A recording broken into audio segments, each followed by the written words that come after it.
Hello दोस्तों, मैं हूं श्रीनिवास और स्वागत करता हूं आप सबको मेरे चैनल आसान एकेडमी में। तो आज की वीडियो बहुत ही शानदार होने वाला है। आज की इस वीडियो में हम डिस्कस करेंगे life process, chapter number 6 class 10th science life process.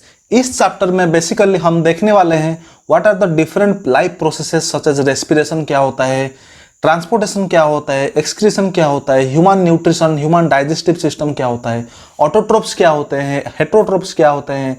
तो इन सब बातें डिटेल्स में हम पढ़ने वाले हैं। तो आज जो पहला पार्ट है इसमें हम देखेंगे कि ऑटोट्रोप्स क्या होता है, हेटरोट्रोप्स क्या होता है और प्लांट्स में न्यूट्रिशन कैसे होता है। क्लियर? तो चलिए बिना लेट किए शुरू करते हैं हमारा पहला सेशन। क्लियर? तो आज की इस सेशन में पहले हम डिस्कस करेंगे what do you understand by life processes. Life processes का मतलब यह है कि एक जो एग्जिस्टेंस होता है, हमारा लाइफ एग्जिस्ट करने के लिए जो जो प्रोसेसेस अंदर होता है हमारे बॉडी के अंदर, सच एज रेस्पिरेशन, जैसे कि हम इनहेल और एक्सहेल करते हैं। सिमिलरली ट्रांसपोर्टेशन क्या होता है, एक्सक्रीशन कैसे होता है, और नहीं तो बाकी जो बचे हुए कुछ प्रोसेसेस है जैसे कि ट्रांसपोर्टेशन वगैरह, वो सब डिटेल में हम बात करने वाले हैं। उससे पहले हम देखेंगे कि what do you understand by life processes. Life processes is nothing but the maintenance of our system, the maintenance of different processes of our body is known as life processes. तो उससे पहले कि लाइफ प्रोसेस को जानने से पहले हमें पता होना चाहिए कि लाइफ का कैरेक्टरिस्टिक्स क्या होता है। लाइफ जो हम डिफाइन करते हैं, लाइफ कैसे डिफाइन होता है। कोई अगर कहे कि ग्रोथ को हम एज ए लाइफ का प्रोसेस कंसिडर कर सकते हैं क्या? देखिए, ग्रोथ को हम नहीं कर सकते। क्यों? क्योंकि प्लांट ग्रोथ होता है, ठीक है, एनिमल्स ग्रोथ होता है, ठीक है। अगर एक पाइल अप सेंड लेते हैं तो वो भी तो ग्रोथ होता है। अगर एक के बाद एक हम डालते जाएंगे, पाइल अप करते जाएंगे सैंड पार्टिकल्स को, तो वो भी तो एक ग्रोथ होते होते जाएगा। तो क्या उसका भी लाइफ एग्जिस्ट होता है? नहीं। इसलिए ग्रोथ एक पैरामीटर नहीं हो सकता हमारा लाइफ को डिफाइन करने के लिए। इसके लिए फिर अगले देखेंगे कि जो मूवमेंट होता है, क्या मूवमेंट कंसिडर किया जा सकता है? लाइफ एक एग्जिस्टिंग फैक्टर, लाइफ का जो कैरेक्टरिस्टिक्स है, क्या मूवमेंट को हम एक कैरेक्टरिस्टिक्स मान सकते हैं? आप खुद ही सोच लीजिए, क्या मान सकते हैं क्या? मेरे हिसाब से ये नहीं होगा। कैसे? क्योंकि देखिए, प्लांट तो मूव नहीं करता, तो क्या उसके अंदर लाइफ नहीं है? क्लियर? तो लाइफ है, इसका मतलब मूवमेंट को हम एक कैरेक्टरिस्टिक्स मान नहीं सकते। क्लियर? इसलिए कुछ ऐसे पैरामीटर्स हम जो कि हम पूरे डिटेल में बात करेंगे +2 में, लेकिन आपके सिलेबस के हिसाब से यह दिया हुआ है कि रेस्पिरेशन जो है वो एक कंसिडर कर सकते हैं टू सम एक्सटेंट, और जो रिप्रोडक्शन है, रिप्रोड्यूस करते हैं, प्लांट होता है या फिर एनिमल्स होता है, वो रिप्रोड्यूस करते हैं, तो उसको भी हम क्या कर सकते हैं, characteristics of a living organism मान सकते हैं। क्लियर? तो फर्दर टाइम हम ये देख सकते हैं कि रेस्पिरेशन और एक रिप्रोडक्शन, ये दोनों को हम मान सकते हैं कि these are the two characteristics by which our life can be defined. Clear? और एक बात, वायरस, क्या वायरस को हम मान सकते हैं क्या वो लाइफ, उसके अंदर लाइफ है या नहीं? देखिए, वायरस एक ऐसे होता है, एक ऑर्गेनिज्म, या फिर आप कह सकते हो कि वो बाहर जब हमारे अंदर आता है तब वो जीवित हो जाता है, तब वो लाइफ में कन्वर्ट हो जाता है, लेकिन बाहर जो होता है वो नॉन लिविंग होता है। राइट? जब वो हमारे अंदर आ जाता है तो वो लिविंग बन जाता है, लेकिन बाहर क्या होता है, वो नॉन लिविंग होता है। तो I hope all of you have been cleared about what do you understand by life, how can we define the characteristics of life. Now moving on to next, what are life processes. Life processes is nothing but to exist, to stay, to live properly in this society, we need to follow some processes. Some processes are happening inside our body, like respiration. We are taking oxygen and leaving out carbon dioxide in the same way, that is inhalation and exhalation, that is respiration. Similarly, transportation through our heart, because of our heart the blood transportation takes place. Similarly, in case of plants, due to respiration, due to transpiration, our water movement and osmosis, our water movement and food particles takes place. Similarly, there are phloem and xylem. You have already studied all this in your class 9th. So these are the processes, these are the maintenance work is done in our body. So to maintain our structure, the body maintenance, we need some processes, and these processes known as our life processes. Clear? So moving on to next, here see some, here it is given the maintenance function of living organisms must go on even when they are not doing anything particular, even when we are just sitting in the class, even if we are just asleep, the maintenance job has to go on. The process which together perform this maintenance job are life processes. तो हमारे जो body का maintenance होता है, हम चाहे सो रहे होते हैं या फिर लिख रहे होते हैं, पढ़ रहे होते, कुछ भी कर रहे होते हैं, लेकिन हमारा जो बॉडी के अंदर वो ऑटोमेटिकली कंटिन्यूस प्रोसेस के साथ हमारा बॉडी का मेंटेनेंस हो रहा होता है. तो वो जो मेंटेनेंस प्रोसेस होता है उसे हम लाइफ प्रोसेसेस कहते हैं. चलिए आगे देखते हैं क्या लिखा हुआ है. Source of energy from outside the body of the organism which we call food to the inside a process we commonly call nutrition. तो न्यूट्रिशन क्या मतलब, न्यूट्रिशन का मतलब क्या होता है? Nutrition is nothing but the intake of our food. The intake of food is known as nutrition. तो nutrition में होता क्या है, हम क्या करते हैं, अंदर फूड लेते हैं. क्यों? फूड का क्या ऐसे जो रिक्वायरमेंट क्या होता है? फूड का रिक्वायरमेंट इसलिए होता है क्योंकि हमारे जो प्रोसेसेस है, जो ट्रांसपोर्टेशन होता है, जो रेस्पिरेशन होता है, एक्सक्रीशन होता है, और जो कुछ भी प्रोसेसेस हमारे बॉडी में होता है, वो सब के लिए चाहिए होता है एनर्जी. तो होता क्या है, जो एनर्जी हमें चाहिए होता है वो कैसे हमें कैसे वो मिलेगा?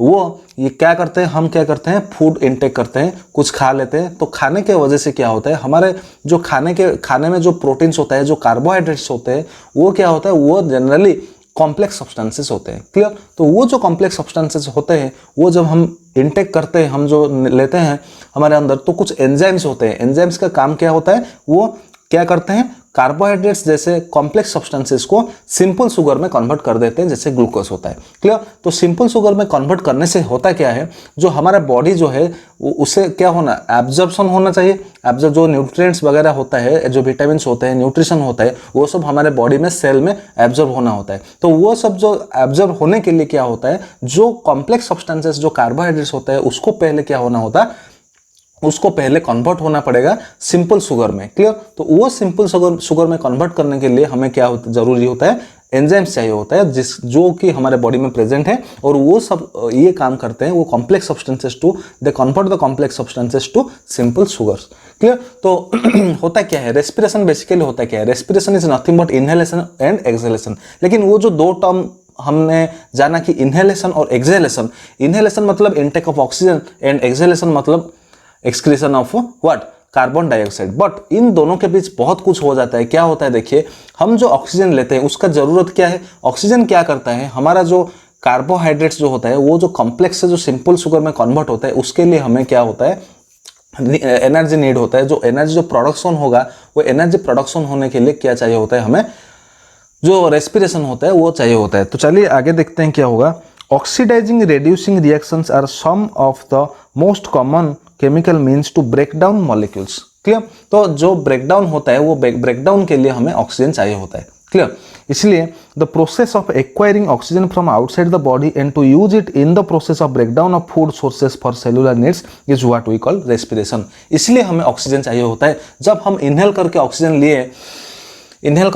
लिए तो वो क्या करता है, वो जाके सेल में क्या होता है, जब हम जो खाए थे, जो कार्बोहाइड्रेट्स वगैरह खाए थे, तो उसमें क्या होता है, वो जो कॉम्प्लेक्स सब्सटेंस था, वो ऑक्सीजन के साथ मिल के क्या करता है, वो सिंपल सब्सटेंसेस को कन्वर्ट करता है और एनर्जी प्रोड्यूस होता है. तो उस एनर्जी को पाने के लिए ये हमारा ऑक्सीजन का नीड होना बहुत ही जरूरी है. क्लियर? तो moving on to next. In multicellular organisms all the cells may not be in direct contact with the surrounding environment.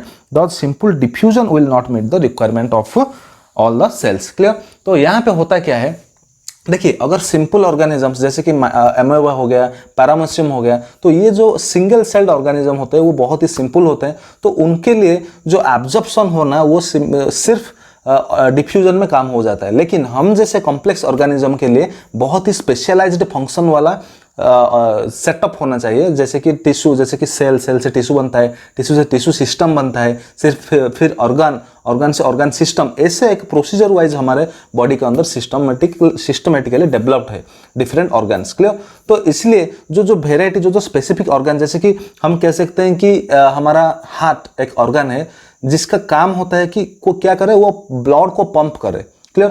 Blood pumping के लिए वो काम करे. जैसे कि हमारा लंग्स का काम होता है वो रिस्पायर करे. जैसे कि हम एक्सक्रीटरी प्रोडक्ट्स होता है, ठीक है, एक्सक्रीशन के लिए हेल्प होता है. क्लियर? तो ऐसे ही डिफरेंट ऑर्गन्स हमारा क्या होता है, अरेंज होके अपने अपने फिक्स्ड जो उनको जो फंक्शन होता है वो सिर्फ उसे परफॉर्म करते हैं. तो इसलिए क्या होता है, जो सिंपल सब्सटेंस, जो सिंपल ऑर्गेनिजम्स होते हैं उनके लिए सिर्फ डिफ्यूजन काफ़ी होता है, लेकिन हमारे लिए से कॉम्प्लेक्स ऑर्गन के लिए सिंपल डिफ्यूजन से काम नहीं बनेगा। इसलिए हमारा डिफरेंट स्पेशलाइज्ड ऑर्गन्स होते हैं डिफरेंट डिफरेंट फंक्शन को परफॉर्म करने के लिए। ठीक है, तो आगे बढ़ते हैं। चलिए, ट्रांसपोर्टेशन हो गया जैसे, तो ट्रांसपोर्टेशन हम इसे डिटेल में पढ़ेंगे आगे। ट्रांसपोर्टेशन कैसे होता है, हार्ट कैसे फंक्शन करता है, हार्ट में कैसे ब्लड पंपिंग होता है, वो डिटेल में देखेंगे। सिर्फ हम देखेंगे किडनी का फंक्शन देखेंगे, नेफ्रॉन क्या होते हैं देखेंगे, आगे देखेंगे एक्सक्रीटरी फंक्शन कैसे होता है, रेस्पिरेशन में लंग्स कैसे काम करता है, ब्रोंक्यूल्स क्या होता है, ब्रोंकाइटिस क्या होता है, वो सब डिटेल में बात करेंगे। वैसे ही हमारे डाइजेस्टिव सिस्टम में हम स्टोमक में देखेंगे, स्टोमक के बारे में पढ़ेंगे, स्मॉल इंटेस्टाइन पढ़ेंगे, लार्ज इंटेस्टाइन पढ़ेंगे।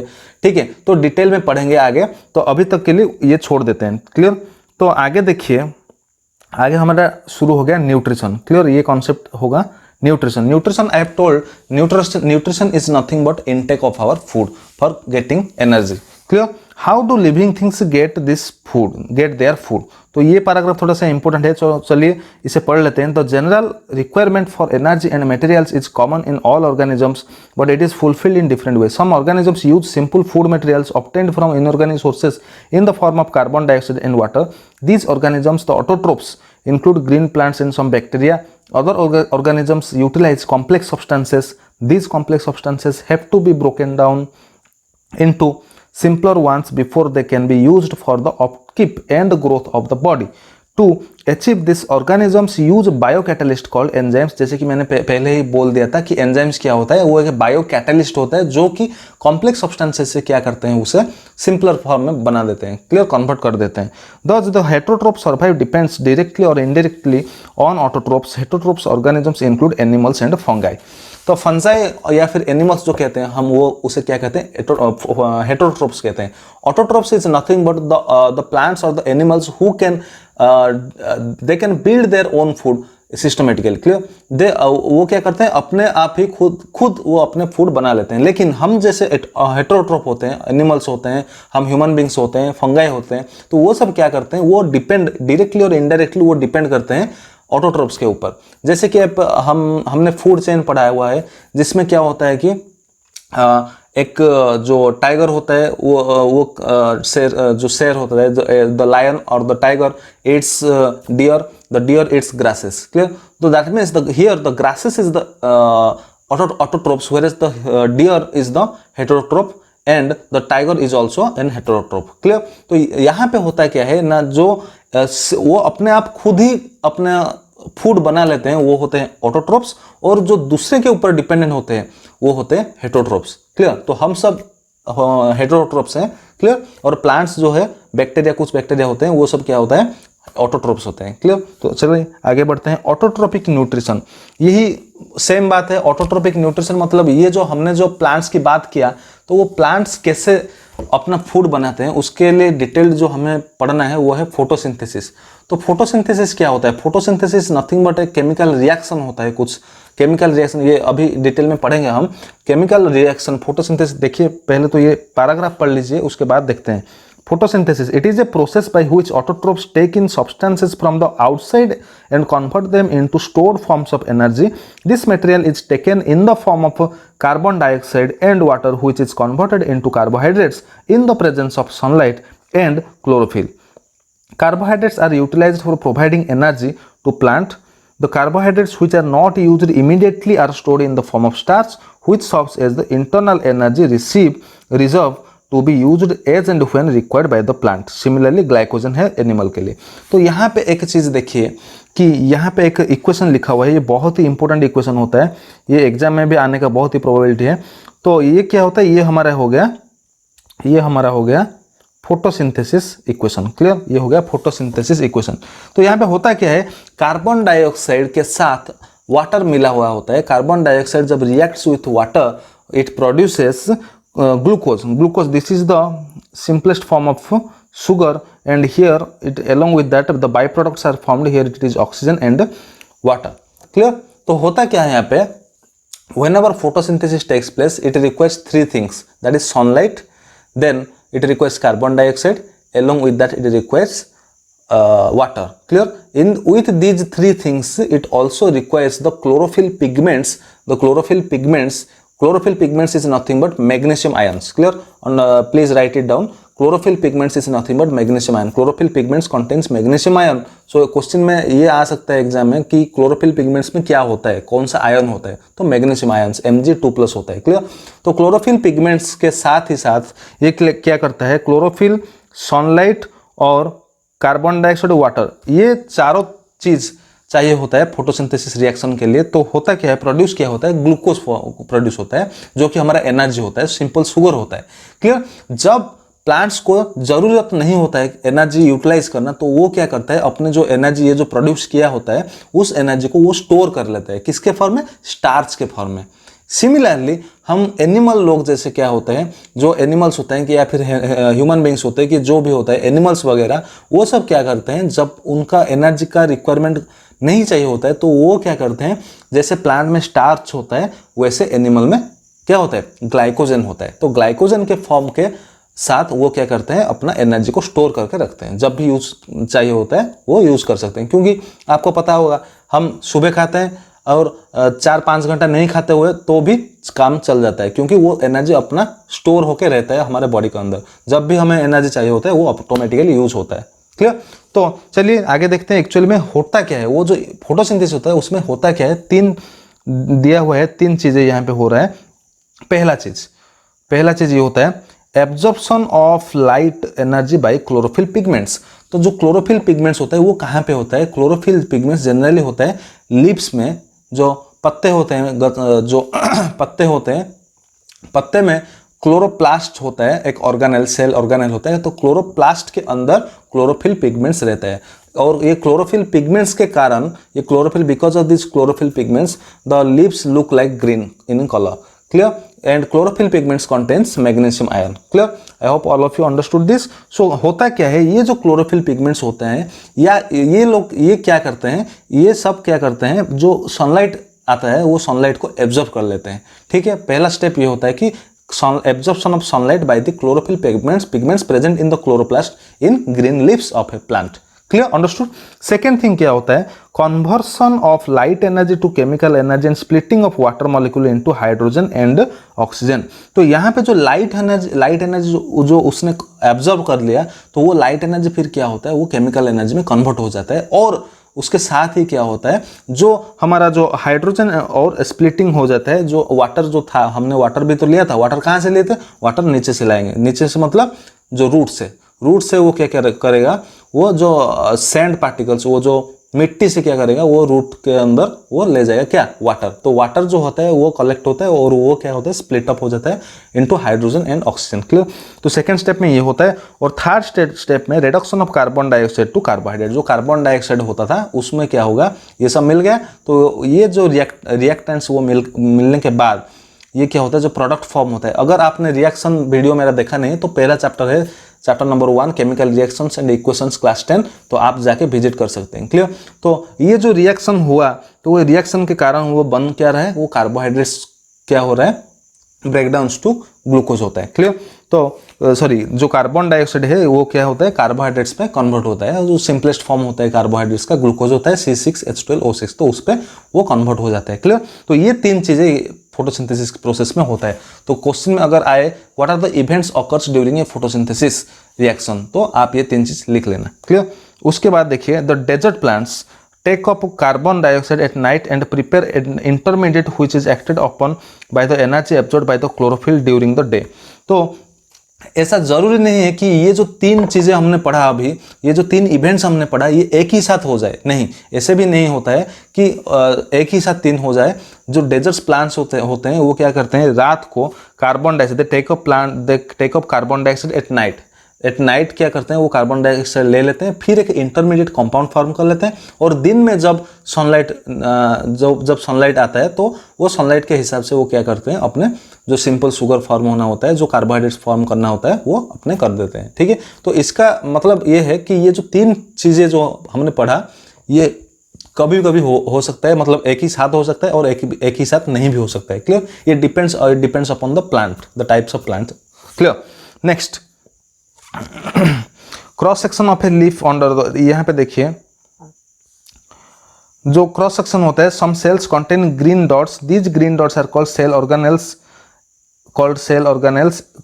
these green dots are cell organelles called chloroplast which contain chlorophyll। ये मैंने पहले से ही पढ़ा दिया है कि क्लोरोफिल कहाँ पे रहता है। क्लोरोफिल रहता है क्लोरोप्लास्ट जो सेल ऑर्गेनेल होता है उसके अंदर रहता है, क्लियर। और ये ग्रीन कलर के होते हैं और बिकॉज ऑफ ये जो आयन उसमें है वो है मैग्नीशियम आयन, क्लियर। नेक्स्ट यहाँ पे एक एक्सपेरिमेंट दिया हुआ है। Take a potted plant with a variegated leaves, for example money plant और क्रेटॉन्स। तो मनी प्लांट आपको मैं दिखाने की कोशिश करूंगा। ये देखिए आप यहाँ पे है मनी प्लांट, ये है मनी प्लांट। वेरिएगेटेड लीव्स का मतलब देखिए यहाँ पे कुछ ये कोई अलग कलर है और ये जो है ये डिफरेंट कलर है, ठीक है। तो ये दोनों कलर सेम नहीं है, ठीक है। तो ये होता है वेरिएगेटेड लीव्स, मतलब different patches of colours in the leaves present, clear, ये होता है। सिमिलरली अगर हमने और एक देखा, ये और एक देखिए, ये होता है क्रेटन।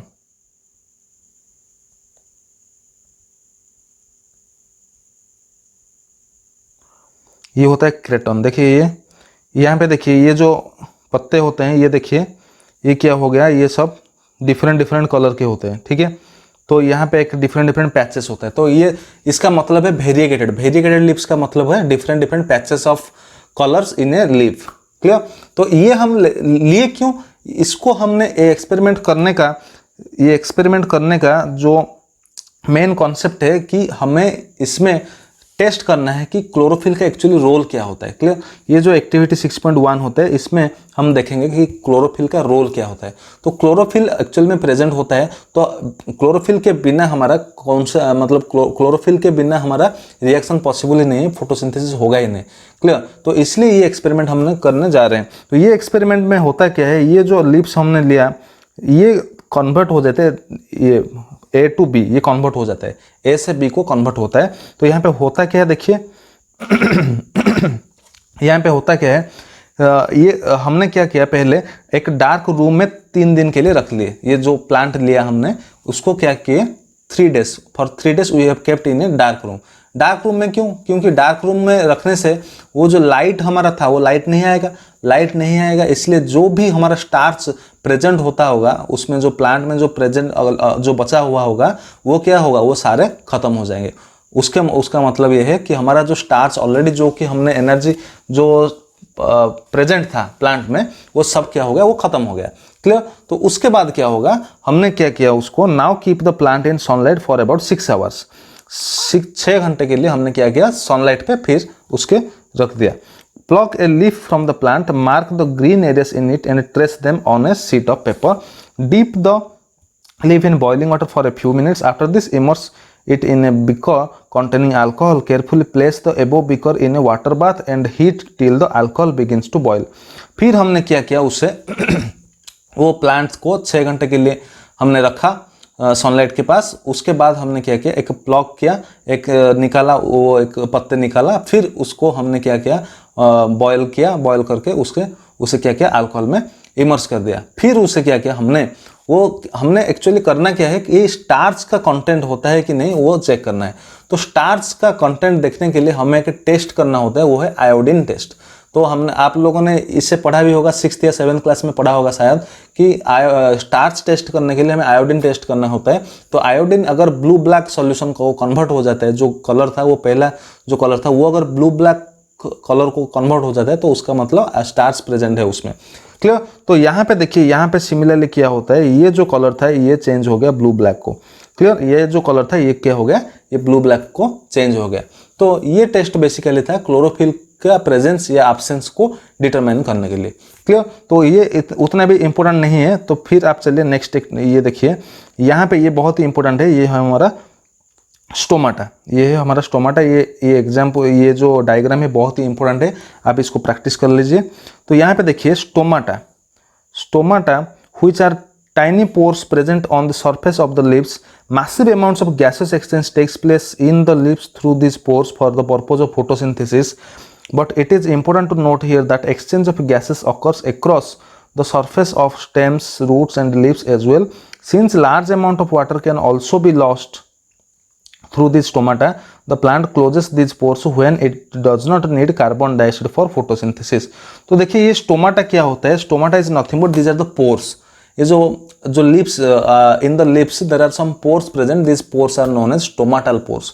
तो होता क्या है, stomatal pores are nothing but, ये पोर्स क्या करते हैं, रेगुलेट करते हैं वाटर और जो गैसियस एक्सचेंज होता है, जो कार्बन डाइऑक्साइड चाहिए होता है प्लांट बॉडी को, तो वो क्या करते हैं, एटमॉस्फेयर से लेने के लिए हेल्प करते हैं. क्या, ये जो स्टोमाटल पोर होता है. ठीक है, तो स्टोमाटल पोर में क्या होता है, एक गार्ड प्रेजेंट होता है, ऐसे गार्ड होता है, इसे कहते हैं गार्ड सेल्स कहते हैं. दो इधर एक और इधर एक, दो गार्ड सेल होता है. और ये जो पोर हो गया, ये पोर ओपन और क्लोज होता है. क्लियर. तो इसका काम होता है, जब चाहिए कार्बन डाइऑक्साइड चाहिए होता है तो ये ओपन हो जाता है, जब कार्बन डाइऑक्साइड नहीं चाहिए होता है तो क्लोज हो जाता है. क्लियर. ऐसे होता है स्टोमाटल पोर का फंक्शन. ठीक है, तो ये देख लीजिए, इसे कहते हैं गार्ड सेल्स. क्लियर. ये जो दोनों, ये जो साइड है, ये है गार्ड सेल्स, यहाँ पे है ये गार्ड सेल्स. तो ये हो स्टोमाटल पोर, ये जो अंदर हो गया ये हो गया स्टोमाटल पोर. और ये बाकी जो यहाँ पे जो है ये सब हो गया क्लोरोप्लास्ट. ये सब हो गया क्लोरोप्लास्ट. तो क्लोरोप्लास्ट मैंने क्या बोला था, क्लोरोप्लास्ट के अंदर क्या है, क्लोरोफिल पिगमेंट्स है. और ये सब के कारण ये जो क्लोरोप्लास्ट है, ये सब के कारण हमारा लिप्स ग्रीन दिखने लगता है. ठीक है, तो आप सबको समझ में आ गया कि स्टोमाटल पोर होता क्या है. तो बाद में फिर देखिए यहाँ पे क्या लिखा हुआ है, the opening and closing of the stomata of the pour is a function of the guard cells. The guard cells swell when water flows into them causing the stomatal pore to open. Similarly, the pore closes if the guard cell shrinks. तो guard cell जब swell होता है, इसका मतलब क्या, पानी का flow होना होता है. जब वो क्या होता है, पानी का फ्लो होना होता है, when the water flows into them, वो क्या होता है, ओपन अप हो जाता है और स्वेल हो जाता है. क्या, guard cells in the stomatal pore. जब क्लोज होना होता है, उसे क्या कहते हैं, श्रिंक हो गया. ठीक है, ये जो गार्ड सेल्स था, ये क्या हो गया, श्रिंक हो गया. इसका मतलब उसे पानी नहीं चाहिए, अब ऑलरेडी पानी सफिशिएंट है, तो इसलिए वो क्या करता है, वो क्लोज हो जाता है. ठीक है, तो जब पानी की रिक्वायरमेंट होता है तो वो क्या करता है, ओपन अप हो जाता है, so that water can come inside, water can flow into the lips. और सिमिलरली जब उसके अंदर पानी ऑलरेडी ज़्यादा है तो वो क्या करता है, श्रिंक हो जाता है, तो उसे और ज़्यादा चाहिए नहीं होता है. ठीक है, okay. Now moving on to next activity, activity 6.2. ये एक इंपॉर्टेंट एक्टिविटी है. यहाँ पे क्या दे रखा है, ये जो यहाँ पे क्या दे रखा है, ये जो प्लांट्स आप देख रहे हो, ये दोनों बराबर ऑलमोस्ट लगभग सेम काइंड ऑफ है. ठीक है, सेम हाइट का है ऑलमोस्ट. ठीक है, तो दोनों एक जैसा प्लांट हमने लिया.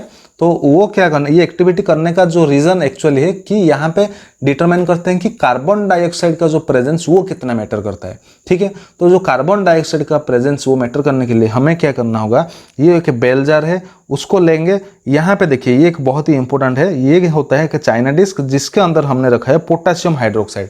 पोटेशियम, ये इंपॉर्टेंट है, ये इसको याद रखना, पोटेशियम हाइड्रोक्साइड.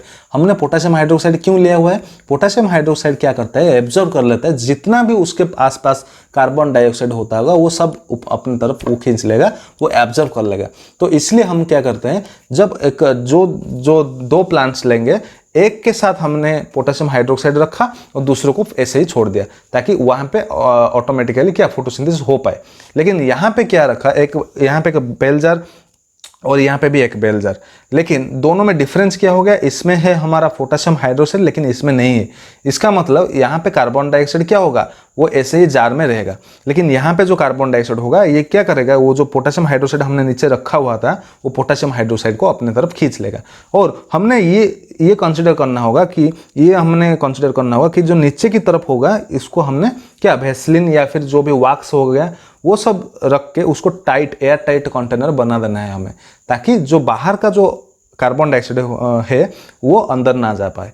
ठीक है, तो वो हमें ध्यान रखना पड़ेगा. ठीक है, तो उसके बाद हमने क्या करेंगे, हम उसको कुछ दिन हमने क्या करेंगे कि उसको ऐसे ही छोड़ देंगे, ताकि हमारा लाइट रेस ना आए. ठीक है, तो ताकि क्या होगा, जो दोनों में जो स्टार्च कंटेंट होगा वो दोनों खत्म हो जाएगा. बाद में हम क्या करेंगे, दोनों को लाइट के पास लेंगे, सो दैट यहाँ पे इसको क्या मिल रहा है, सिर्फ लाइट मिल रहा है, लेकिन कार्बन डाइऑक्साइड नहीं मिल रहा है. लेकिन यहाँ पे क्या मिल रहा है, लाइट मिल रहा है, कार्बन डाइऑक्साइड मिल रहा है, और हमने दोनों में पहले से वाटर भी डाल दिया होगा. ठीक है, सो दैट यहाँ पे उसे तीन चीज़ें मिल रहा है, लाइट, वाटर और कार्बन डाइऑक्साइड तीनों मिल रहा है। उसके साथ ही साथ इसके अंदर क्लोरोफिल पिगमेंट्स भी है। इसका मतलब इसमें स्टार्च बनना शुरू हो जाएगा। लेकिन इसमें क्या होगा, कार्बन डाइऑक्साइड नहीं है, तो इसमें स्टार्च बनना शुरू नहीं होगा। इसलिए इसको जब हम आयोडीन स्टार्च टेस्ट करेंगे, आयोडीन टेस्ट करेंगे, तो उसमें नहीं होगा फॉर्मेशन, लेकिन इसमें होगा। इसका मतलब कार्बन डाइऑक्साइड जरूरी होता है हमारे क्या, फोटोसिंथेसिस रिएक्शन के लिए। तो इसके लिए ये एक्सपेरिमेंट दिया गया है। ठीक है, I hope you understood this in very well. Now see this, water used in photosynthesis is taken off from the soil by the roots in terrestrial plants. Other minerals like nitrogen, phosphorus, iron and magnesium are taken up from the soil. Nitrogen is an essential element used in the synthesis of protein and other compounds. This is taken up in the forms of inorganic nitrate or nitrites, or it is taken up as organic compounds which have been prepared by bacteria from the atmospheric nitrogen. Clear. तो यहाँ पे हमने देखा कि carbon dioxide कहाँ से मिलेगा plant को, एटमॉस्फेयर से मिल जाएगा। लाइट तो सन से मिल जाएगा। और क्या और चाहिए होता है, वाटर। वाटर जो कि हम रूट से ले लेंगे। ठीक है, वाटर जो प्लांट से वो रूट से ले लेगा। ठीक है, लेकिन बाद में और क्या चाहिए होता है, प्रोटीन चाहिए होता है, कुछ विटामिन वगैरह चाहिए होता है, मिनरल्स चाहिए होता है, तो वो सब भी वो प्लांट के वो रूट से ले लेगा। ठीक है, जो नाइट्रोजन होता है वो बहुत ही इंपॉर्टेंट मिनरल होता है, तो नाइट्रोजन भी वो क्या करता है, रूट से ले लेता है इन द फॉर्म ऑफ नाइट्रेट्स और नाइट्राइट्स। क्लियर, नाइट्रेट्स और नाइट्रेट्स। और ये तो इनऑर्गेनिक फॉर्म में हो गया। और ऑर्गेनिक फॉर्म में क्या होता है, जब जो हमने पढ़ा होगा, आप लोगों ने पढ़ा होगा कि लेगुमिनस प्लांट्स, उसका मतलब क्या होता है, जो राइजोपस बैक्टीरिया होता है, वो बैक्टीरिया क्या करता है, वो नाइट्रेट को वो कन्वर्ट कर देता है। ठीक है, नाइट्रोजन को नाइट्रेट के फॉर्म में कन्वर्ट करता है, तो वो लेगुमिनस प्लांट होता है। ठीक है, तो वहाँ पे बैक्टीरिया बहुत ही एक बेहतरीन रोल प्ले करता है। ठीक है, तो नेक्स्ट चलिए हेट्रोट्रोपिक न्यूट्रिशन। मैंने आपको ये सब पढ़ा दिया है पहले से ही।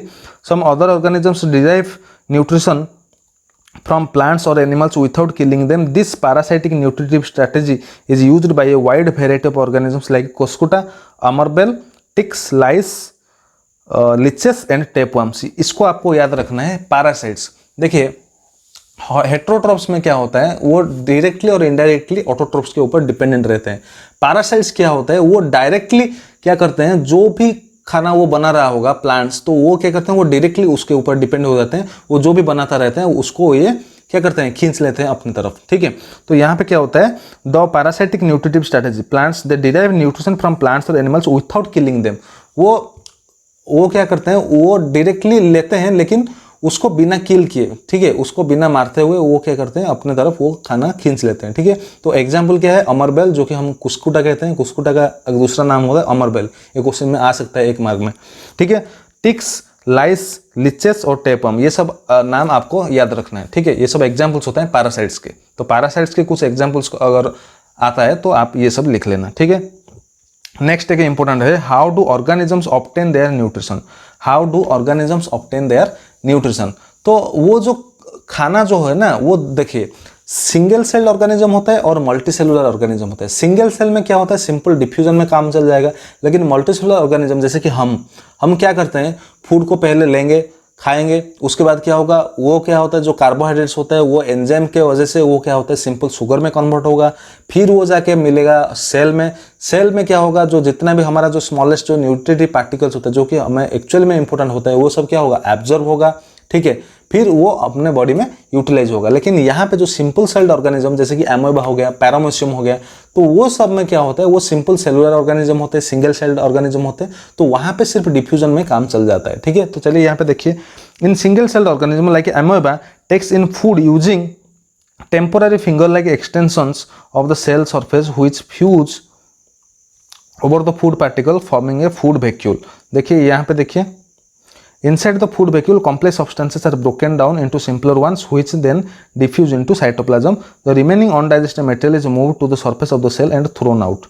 ठीक है, ये देखिए, ये एक इंपॉर्टेंट होता है। ये देखिए, ये इंपॉर्टेंट है, न्यूट्रिशन इन एमोएबा। न्यूट्रिशन इन एमोएबा, तो न्यूट्रिशन इन एमोएबा, ये देखिए यहाँ पे क्या होगा, ये हो गया हमारा फूड पार्टिकल। ठीक है, ये हो गया हमारा एमोएबा, ये हो गया न्यूक्लियस।